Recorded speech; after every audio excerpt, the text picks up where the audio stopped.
നമസ്കാരം. എല്ലാ പ്രേക്ഷകർക്കും ഡോക്ടർ ലൈവിലേക്ക് സ്വാഗതം. വെരിക്കോസ് വെയിൻസിൻ്റെ ചികിത്സയെക്കുറിച്ചാണ് ഇന്ന് ഡോക്ടർ ലൈവ് ചർച്ച ചെയ്യുന്നത്. ഇന്ന് ഈ വിഷയത്തെക്കുറിച്ച് നമ്മളോട് സംസാരിക്കുന്നത് പെരിന്തൽമണ്ണ കിംസ് അൽ ഷിഫ സൂപ്പർ സ്പെഷ്യാലിറ്റി ഹോസ്പിറ്റലിലെ general and laparoscopic surgeon doctor Muhammad Sajid. നമസ്കാരം ഡോക്ടർ. ഡോക്ടർ ലൈവിലേക്ക് സ്വാഗതം. ഡോക്ടർ, എന്താണ് ഈ വെരിക്കോസ് വെയിൻ അല്ലെങ്കിൽ അതിൻ്റെ പ്രവർത്തനം എന്ന് വിശദീകരിച്ച് തരാമോ? നമ്മുടെ ദേഹത്ത് പ്രധാനമായി രണ്ട് തരത്തിലുള്ള രക്തധമനികളുണ്ട്. ഹൃദയത്തിലേക്ക് രക്തം കൊണ്ടുപോകുന്ന രക്തധമനികൾ, അതുപോലെ ഹൃദയത്തിൽ നിന്നും ദേഹത്തിൻ്റെ വിവിധ ഭാഗങ്ങളിലേക്ക് രക്തം കൊണ്ടുവരുന്ന രക്തധമനികൾ. ഇതിൽ രക്തം ദേഹത്ത് നിന്നും ഹൃദയത്തിലേക്ക് കൊണ്ടുപോകുന്ന രക്തധമനികളെയാണ് വെയിൻസ് എന്ന് നമ്മൾ പറയുന്നത്. പ്രധാനമായും കാലുകളിൽ ഉള്ള ഈ വെയിൻസുകൾ വലുതാവുകയും അത് സാധാരണത്തെക്കാൾ വലുതായി അത് ചുരുളുകയും ചെയ്യുമ്പോഴാണ് അതിനെ നമ്മൾ വെരിക്കോസ് വെയിൻ എന്ന് പറയുന്നത്. കാലുകളിലെ മാത്രമാണ്? പൊതുവേ കാലുകളിലുള്ളതാണ്. മറ്റു ഭാഗങ്ങളിലും ഇതുപോലെ വലുതായി കാണാം. പ്രത്യേകിച്ച് വൃഷ്ണസഞ്ചിയിലും മറ്റും ഇതുപോലെ കാണാം. അപ്പോൾ കൂടുതലായും കാലിലാണ് ഇത് കാണുന്നത്. ഇതിനുള്ള മുഖ്യ കാരണം നമ്മൾ നിൽക്കുന്നത് കൊണ്ട് കാലിലുള്ള ഈ രക്തക്കൊള്ളുകളിൽ താഴ്ഭാഗത്തും മുകളിലുമൊക്കെയായി പ്രഷർ സാധാരണത്തെക്കാൾ കൂടുതലുണ്ടാവും. ഈ പ്രഷർ കൂടുന്നതാണ് ഈ രക്തക്കൊള്ളുകൾ വലുതാകുവാനുള്ള ഒരു കാരണം. അപ്പോൾ അതിനെയാണ് നമ്മൾ വെരിക്കോസ് വെയിൻ എന്ന് പറയുന്നത്, ചുരുണ്ട വലിയ രക്തക്കൊള്ളുകൾ. എന്താണ് ഈ വെരിക്കോസ് വെയിൻ സംഭവിക്കുന്നത്? ഇത് കുറേ നാളുകൾ നിൽക്കുമ്പോൾ, പ്രത്യേകിച്ചും ഈ വെരിക്കോസ് വെയിൻ ഉണ്ടാകാൻ സാധ്യതയുള്ള ആളുകൾക്ക് ഈ രക്തക്കൊള്ളുകളുടെ അകത്ത് ചെറിയ ചെറിയ വാൽവുകളുണ്ട്. ഈ വാൽവുകൾ രക്തം താഴെ നിന്നും മുകളിലേക്ക് കൊണ്ടുപോകുന്ന സമയത്ത് ഈ വാൽവുകൾ രക്തം ഒരു ഡയറക്ഷനിൽ മാത്രമേ ഒഴുകുവാൻ അനുവദിക്കുകയുള്ളൂ. പക്ഷേ ഈ വെരിക്കോസ് വെയിനുള്ള ആളുകൾക്ക് ഈ വാൽവുകളുടെ പ്രവർത്തനം മോശമാണ്. അപ്പോൾ ഈ രക്തം മുകളിലോട്ട് പോകുന്നത് പോലെ തന്നെ താഴേക്കും വരുവാനുള്ള സാധ്യതയുണ്ട്. ഇത് പ്രത്യേകിച്ചും ചെറിയ രക്തക്കൊള്ളുകൾ വലിയ രക്തക്കൊള്ളുകൾ ചേരുന്ന സ്ഥലങ്ങളുണ്ട്. ഒന്ന് ഈ മുൾഭാഗത്തും രണ്ടാമത്തത് മുട്ടിന് പുറകിലുമായി. ഈ ചേരുന്ന സ്ഥലങ്ങളിൽ സാധാരണ രക്തം ഒരു ഡയറക്ഷനിൽ മാത്രമേ പോകാൻ പാടുള്ളൂ. ഈ വാൽവുകളാണത് സത്യത്തിൽ കൺട്രോൾ ചെയ്യുന്നത്. പക്ഷേ ഈ വാൽവുകളിലുള്ള പ്രശ്നങ്ങൾ മൂലം രക്തം രണ്ട് ഡയറക്ഷനിൽ ഒഴുകുകയും ഈ രക്തക്കൊഴലിൽ പ്രഷർ കൂടുകയും ചെയ്യും. ആ പ്രഷർ ട്രാൻസ്മിറ്റ് ചെയ്യുന്നത്, താഴ്ഭാഗത്തേക്ക് ട്രാൻസ്മിറ്റ് ചെയ്യുന്നത് ഈ രക്തക്കൊള്ളുകളുടെ സൈസ് വലുതാക്കുകയും അത് കാലക്രമേണ ചുരുളുകയും ചെയ്യും. അതാണ് സത്യത്തിൽ വെരിക്കോസ് വെയിനിൽ സംഭവിക്കുന്നത്. നമുക്കൊരു കോൾ ഉണ്ട് ഡോക്ടർ. ഹലോ, ഡോക്ടർ ലൈവിലേക്ക് സ്വാഗതം. ആരാ സംസാരിക്കുന്നത്? എന്റെ പേര് ബെനാൻസ് എന്നാണ്. ഞാൻ ഊട്ടിക്ക് അടുത്ത് ഗൂഡല്ലൂർ എന്ന് പറഞ്ഞ സ്ഥലത്ത് നിന്നാണ്. ചോദിച്ചോളൂ. ഡോക്ടർ, എന്റെ good morning. Good morning. Good morning mister Benans. എന്റെ വൈഫിന് വേണ്ടിയിട്ടാണ് ഞാൻ വിളിച്ചത്. പറയൂ. She should be around 44 years old. Yes. അപ്പൊ പുള്ളിക്കാരത്തിൽ രണ്ട് തൊടയിലും നോക്കിക്കഴിഞ്ഞാൽ ഇങ്ങനെ വൈറ്റ് കളറിൽ, ഗ്രീൻ കളറിൽ വെയിൻ ഇങ്ങനെ ചുരുണ്ട് കിടക്കുകയാണ് വന്നിട്ട്. Both legs. തൊടയിലിരുന്ന് താഴെ വരെ ഉണ്ട്. അത് ഇടയ്ക്കിടയ്ക്ക് അത് ഭയങ്കരമായിട്ട് പിന്നെ വേദനിക്കുന്നുണ്ട്. ചില സമയത്ത് അത് സിവിയർ പെയിൻ കൊടുക്കുന്നുണ്ട്. പിന്നെ എന്തെങ്കിലും ലോക്കൽ ജെല്ലോ എന്തെങ്കിലും ഇട്ട് കഴിഞ്ഞാൽ അതൊന്ന് നോർമൽ ആവുന്നുണ്ട്. പക്ഷെ അത് വളരെയധികം ഗ്രീനിഷ് കളർ ആവുന്നുണ്ട്. പിന്നെ ഞങ്ങളിവിടെ കോൾഡ് വരുമ്പോഴത്തേനും അത് കൂടുതലായിട്ട് ഫീൽ ചെയ്യുന്നുണ്ട്.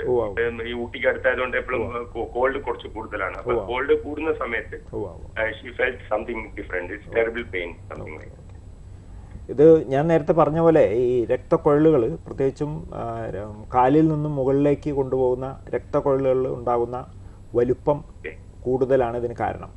അപ്പോൾ ഈ പ്രഷർ കൂടുന്നത് വലിയ രക്തധമനികളിൽ നിന്നും ചെറിയ രക്തധമനികളിലേക്ക് ട്രാൻസ്മിറ്റ് ചെയ്യുന്നുണ്ട്. അപ്പോൾ നിങ്ങളിപ്പോൾ കാണുന്ന ഈ നീല നിറം അല്ലെങ്കിൽ പച്ച നിറം എന്ന് പറയുന്നത് ആക്ച്വലി വളരെ ചെറിയ രക്തക്കൊഴലുകളാണ് വലുതായി കാണുന്നത്.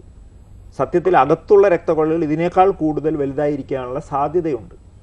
അപ്പോൾ ഈ നിങ്ങൾ പറയുന്ന സൈസ് വെച്ച് ഇത് വളരെ ചെറിയൊരു സൈസാണ് എങ്കിൽ തന്നെയും അകത്തുള്ള രക്തക്കൊഴലുകളുടെ സൈസ് വലുതാണോ അല്ലയോ എന്ന് നമ്മൾ ശരിക്കും അറിയേണ്ടതായിട്ടുണ്ട്. അപ്പോൾ ഇതിന് ഉത്തമമായ രീതിയിൽ നമ്മളത് എന്താണ് ഇപ്പോഴത്തെ സ്ഥിതി, അത് അകത്ത് എന്താണ് പ്രശ്നങ്ങളെന്ന് പഠിക്കുകയും അത് പ്രത്യേകം ടെസ്റ്റുകൾ ചെയ്തത് പഠിക്കുകയും അതനുസരിച്ചുള്ള ചികിത്സാ രീതി സ്വീകരിക്കുകയുമാണ് ഉത്തമം.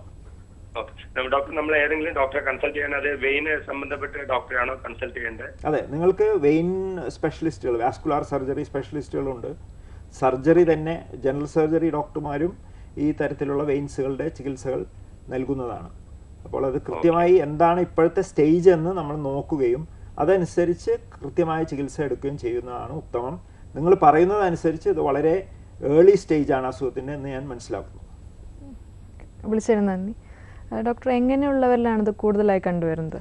ഇത് നമ്മൾ പൊതുവെ മനുഷ്യരെന്ന രീതിയിൽ 2 കാലുകളിൽ നിൽക്കുക എന്നുള്ളത് തന്നെ കാലിലുള്ള രക്തക്കൊള്ളുകളുടെ പ്രഷർ കൂട്ടുവാനുള്ള സാധ്യതയുണ്ട്. പ്രത്യേകിച്ചും കൂടുതൽ സമയം നിന്ന് ജോലി ചെയ്യുന്നവരിൽ എല്ലാവരിലും ഈ തരത്തിലുള്ള ഈ രക്തക്കൊള്ളുകൾ തടിപ്പ് കാണുവാനുള്ള സാധ്യത കൂടുതലാണ്. പിന്നെ സ്ത്രീകളിൽ പ്രത്യേകിച്ച് ഗർഭിണിയായിരിക്കുന്ന കാലങ്ങളിൽ ഈ യൂട്രസ് മുകളിലേക്ക് വരികയും വയറിലേക്ക് വരികയും ഈ രക്തധമനികളിൽ അമരുകയും ചെയ്യുമ്പോൾ താഴെ നിന്നുള്ള രക്തം ഒഴുകുന്നത് സ്ലോ ആകും. അതിൽ പ്രഷർ വരികയും അത് ഒഴുകുന്നത് സ്ലോ ആവുകയും ചെയ്യും. അപ്പോൾ ആ സമയത്ത് തന്നെ ഇത് വരുവാനുള്ള സാധ്യതയുണ്ട്. മിക്കവാറും സ്ത്രീകൾ വരുമ്പോൾ, കൂടുതലും സ്ത്രീകളിലാണ്, സ്ത്രീകൾ വരുമ്പോൾ അവർ പറയുന്ന ഒരു പ്രധാന കാരണം എൻ്റെ ആദ്യത്തെയോ രണ്ടാമത്തെയോ പ്രസവത്തിൻ്റെ സമയത്താണ് ഞാനിത് ആദ്യമായി കണ്ടു തുടങ്ങിയത്, പിന്നീട് അത് മെല്ലെ വലുതാവുകയും ചെയ്തു എന്ന് പറയും. മൂന്നാമതായുള്ള കാര്യം ഞാൻ നേരത്തെ പറഞ്ഞ വാൽവുകളിലുള്ള പ്രവർത്തനത്തിൻ്റെ ഒരു പ്രശ്നം തന്നെ ഇതിനൊരു കാരണമാണ്. പിന്നെ പ്രത്യേകിച്ച് കാരണമില്ലാതെയും അത് വരാം. പൊതുവെ കൂടുതൽ സമയം നിൽക്കുന്ന ആളുകൾ, ഹോട്ടൽ ജോലിക്കാർ, പിന്നെ ഡോക്ടർമാർ, കൂടുതൽ സമയം നിന്ന് ജോലി ചെയ്യുന്ന ആളുകൾക്കെല്ലാം വെരിക്കോസ് വെയിൻ വരുവാനുള്ള സാധ്യത കൂടുതലാണ്. വെരിക്കോസ് വെയിൻ രോഗലക്ഷണങ്ങൾ എന്തൊക്കെയാണ്? ഈ കാലിൽ തടിച്ച് കാണുന്നത് തന്നെ രോഗലക്ഷണമാണ്. പിന്നെ നേരത്തെ വിളിച്ച അദ്ദേഹം പറഞ്ഞതുപോലെ ചെറിയ ചെറിയ പച്ച നിറത്തിലുള്ള രക്തക്കൊള്ളുകൾ കാണുന്നതും സാധാരണമാണ്. ഇത് പൊതുവെ ആളുകൾ ഇതിനെ ഞരമ്പ് എന്ന് പറയും സത്യത്തിൽ. എന്നിട്ട് ഇവർ പലരും ഞരമ്പിൻ്റെ സ്പെഷ്യലിസ്റ്റ് ഡോക്ടർമാരെ കാണുകയും ചെയ്യും. അതിന് ഞരമ്പ് എന്നുകൊണ്ട് നമ്മൾ ഉദ്ദേശിക്കുന്നത് നെർവാണ്. ഇത് സത്യത്തിൽ രക്തക്കൊഴലാണ്. അപ്പോൾ ഇത് തടിച്ച് കാണുന്നത് തന്നെ ഒരു രോഗലക്ഷണമാണ്. പിന്നെ ഇത് കുറേ നാൾ നിന്നതിന് ശേഷം സൈസ് വലുതാവുകയും കൂടാതെ തന്നെ താഴെ കാലിൻ്റെ ഏറ്റവും അടിഭാഗത്ത് കണങ്കാലിനടുത്തായി മുറിവുകൾ വരിക, രക്തസ്രാവം ഉണ്ടാവുക, അവിടെ കാലിൽ ചൊറിച്ചിൽ വരിക, പിന്നെ അവിടെ കളറ് വ്യത്യാസം വരിക, ഒരു സാധാരണ ഉള്ള നിറത്തിൽ നിന്നും കൂടുതൽ കറുപ്പ് നിറം വരിക, ഇതെല്ലാം ഈ ഇതുമായി ബന്ധപ്പെട്ടുള്ളതാണ്.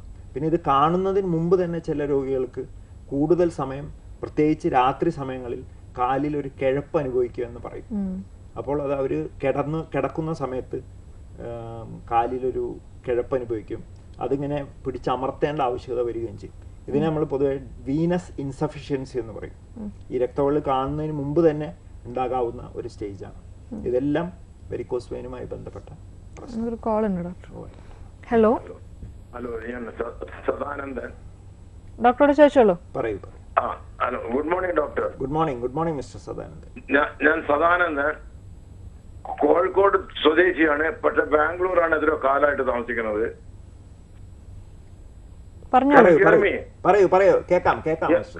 എനിക്കിപ്പോ 81 വയസ്സായി. പറയൂ. എന്റെ അടുത്ത കാലില് നരമ്പ് ഇങ്ങനെ വീർത്ത് വന്നിരിക്കുന്നുണ്ട്. കാഫ് മസിൽസിന്റെ പിന്നെ നീ മുതൽ താഴോട്ട് വന്നിരിക്കുകയാണ്. ഇതാണ് നമ്മൾ ഇപ്പൊ നേരത്തെ പറഞ്ഞ വെരിക്കോസ് വെയിൻ എന്ന് പറയുന്നത്.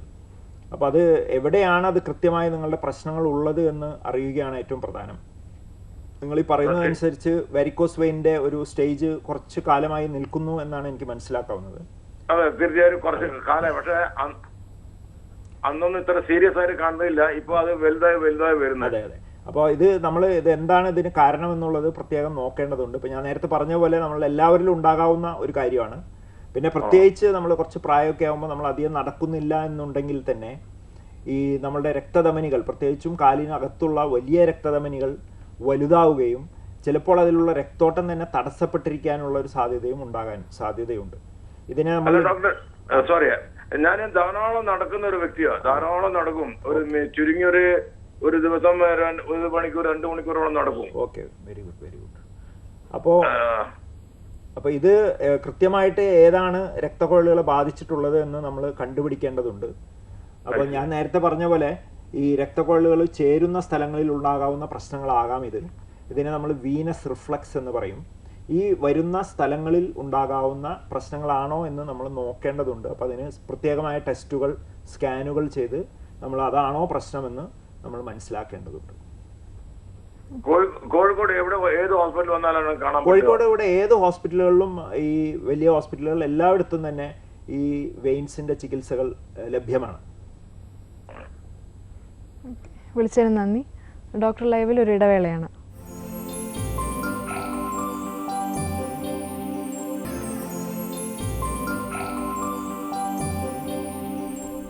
ഡോക്ടർ ലൈവ് തുടരുന്നു.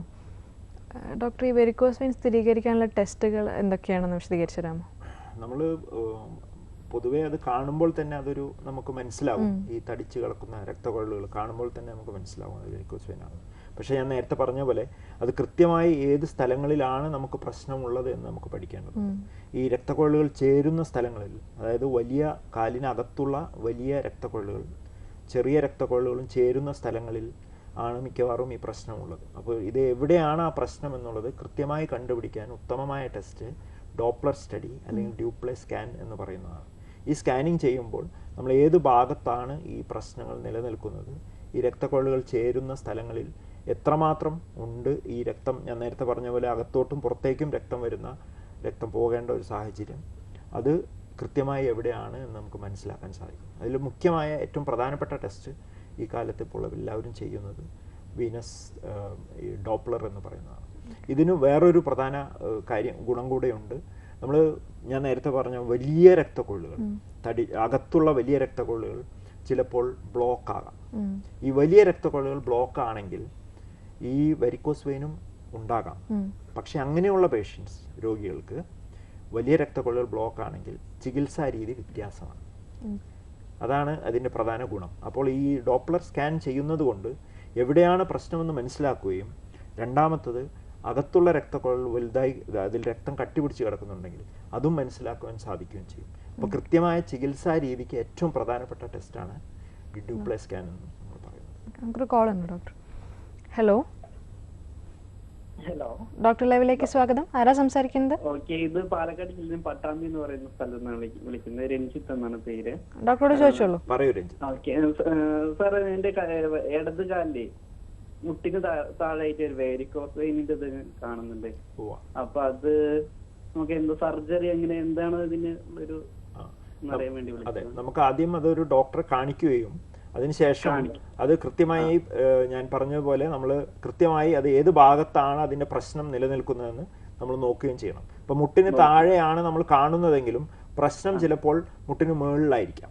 അപ്പോൾ അത് കൃത്യമായി രക്തക്കുഴൽ ചേരുന്ന സ്ഥലം, അവിടെ പ്രശ്നങ്ങൾ നിലനിൽക്കുന്നുണ്ടോ എന്ന് അറിയുവാൻ വേണ്ടി നമ്മൾ ഈ ഡോപ്ലർ സ്കാൻ എന്ന് ഞാൻ പറയുന്ന ടെസ്റ്റ് ചെയ്യിപ്പിക്കുകയും അതനുസരിച്ചിട്ട് നമ്മൾ ചികിത്സാ രീതി തീരുമാനിക്കുകയും ചെയ്യുക എന്നുള്ളതാണ് അതിൻ്റെ കറക്റ്റായ രീതി. വിളിച്ചതിന് നന്ദി. ഓക്കെ ഡോക്ടർ, ഇതിനുള്ള ചികിത്സ എങ്ങനെയൊക്കെയാണെന്ന് വിശദീകരിച്ചു.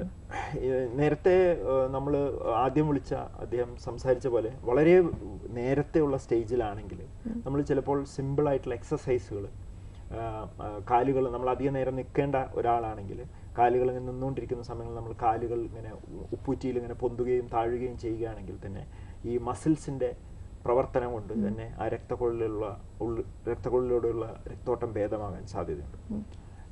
അതേപോലെ തന്നെ വളരെ നേരത്തെ സ്റ്റേജിൽ തന്നെ നമ്മൾ കണ്ടുപിടിക്കുന്ന വീനസ് ഇൻസഫിഷ്യൻസി, ഞാൻ നേരത്തെ പറഞ്ഞതുപോലെയുള്ള പ്രശ്നങ്ങളാണെങ്കിൽ കാലിൽ വലിച്ചിടാവുന്ന തരത്തിലുള്ള സ്റ്റോക്കിങ്സുകൾ ഉപയോഗിക്കുക, അതും ഉത്തമമാണ്. പിന്നെ രോഗികളോട് നേരത്തെയുള്ള സ്റ്റേജിലാണെങ്കിൽ നമ്മൾ ഒരുപാട് വെള്ളം കുടിക്കാൻ പറയും.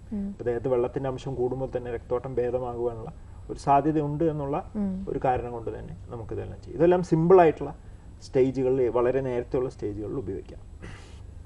പിന്നീട് നമ്മൾ വെരിക്കോസ് വെയിനിൻ്റെ ചികിത്സാ രീതിയെക്കുറിച്ച് പറയുമ്പോൾ ശസ്ത്രക്രിയയെക്കുറിച്ചാണ് പൊതുവെ എല്ലാവരും പറയാറ്.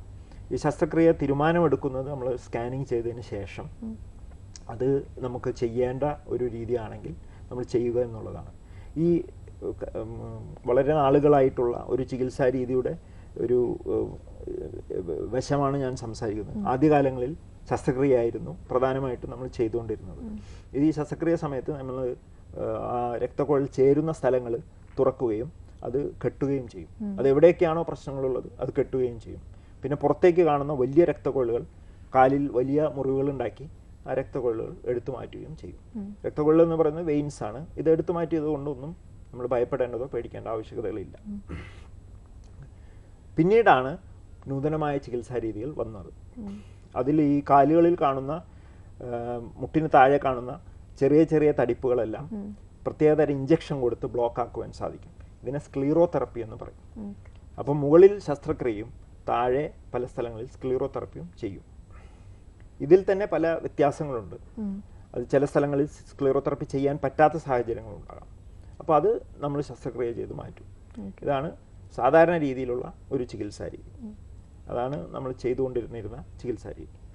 പിന്നീട് ഈ പ്രത്യേകിച്ച് മുട്ടിന് മുകളിലുള്ള തടിച്ച രക്തക്കൊള്ളുകൾ വെരിക്കോസ് വെയിനുകൾക്ക് അതിനൂതനമായ ചികിത്സാ രീതികൾ മെല്ലെ മെല്ലെ പുറത്തേക്ക് വന്നുകൊണ്ടിരിക്കുകയാണ്. അതിൽ പ്രധാനപ്പെട്ട 2 ചികിത്സാ രീതികളാണ് റേഡിയോ ഫ്രീക്വൻസി അബിളേഷൻ എന്ന് പറയുന്നത്. ഇത് വളരെ സിമ്പിളായി ചെറിയ മുറിവുകൾ മാത്രം ഉണ്ടാക്കിക്കൊണ്ട്, മുറിവുകൾ തന്നെ ഇല്ല എന്ന് വേണമെങ്കിൽ പറയാം, ഇതുണ്ടാക്കിക്കൊണ്ട് ചെറിയ വയറുകൾ ഈ രക്തക്കൊഴലിനകത്തുകൂടി പാസ് ചെയ്ത് ആ വയറിൻ്റെ അറ്റത്ത് ഹീറ്റ് പ്രൊഡ്യൂസ് ചെയ്ത് ഈ രക്തക്കൊഴലുകളെ കരിപ്പിച്ച് കളയുന്ന ഒരു രീതിയാണ്. അത് 2 രീതിയിലുണ്ട്. ഒന്ന് റേഡിയോ ഫ്രീക്വൻസി അബിളേഷൻ, മറ്റേത് ലേസർ. അപ്പോൾ ഇപ്പോഴത്തെ പുതിയ നൂതന രീതികളിൽ മുറിവുകൾ ചെറുതാക്കിക്കൊണ്ട് മുട്ടിന് മുകളിലുള്ള ഈ രക്തക്കൊഴലുകളെ കരിപ്പിച്ച് കളയുക എന്നുള്ള ഒരു ചികിത്സാ രീതിയാണ്. മുറിവുകൾ ഒട്ടും തന്നെ ഇല്ലാത്ത ഒരു ചികിത്സാ രീതി. നമുക്ക് ബ്രേക്കിന് ശേഷം തിരിച്ചു വരാം. ഡോക്ടർ ലൈവിൽ മറ്റൊരു ഇടവേളയാണ്.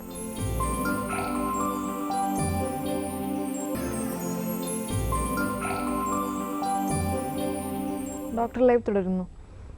ഡോക്ടർ, ഇതിന് ചികിത്സ ലഭിക്കാതെ പോയാൽ എന്തെല്ലാം അപകടങ്ങളാണ് ഉണ്ടാകുന്നത്?